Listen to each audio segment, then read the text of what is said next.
ឥឡូវបងខ្ញុំមើលបញ្ចូល ID card បងឯងតិចណាអញ្ចឹងនេះបងសម្រាប់ ID card ហ្នឹងពេលដែលយើងទៅដល់ច្រកខាងក្នុងអញ្ចឹងពេលដែលចូលទៅច្រកទី1ហ្នឹងគឺគេអត់ទាន់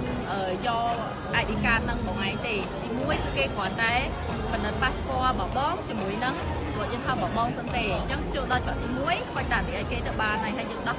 ម៉ាក់អីចេញទៅហើយចូលដល់ច្រកទី2ដូចយើងមកពីខ្មែរអញ្ចឹងគឺយើងដោះកៅក្រៅ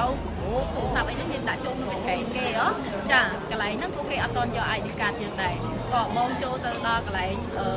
ច្រកទី3ដែលគេបណ្ឌិតមើល passport របស់បងអញ្ចឹងកន្លែងហ្នឹងបងខុចអានេះទៅឲ្យគេហ្មងទៅ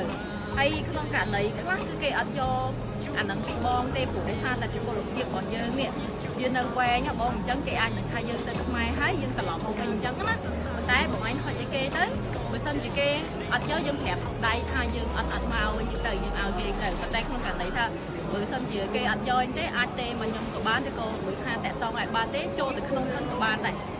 ហើយអានេះយើងអាចទៅខ្មែរហើយអាចផ្ញើទៅសហគមន៍អីឬក៏អាចដាក់ទៅឲ្យគាត់ទៅហើយចាំពេលអ្នកណាគេត្រូវមកក្រេឲ្យខ្ញុំមកវិញក៏បានដែរអត់មានបញ្ហាទេតោះណាប៉ុន្តែគាត់ថាចូលទៅដល់កន្លែងច្រកទី3គាត់ឲ្យគេទៅណានេះ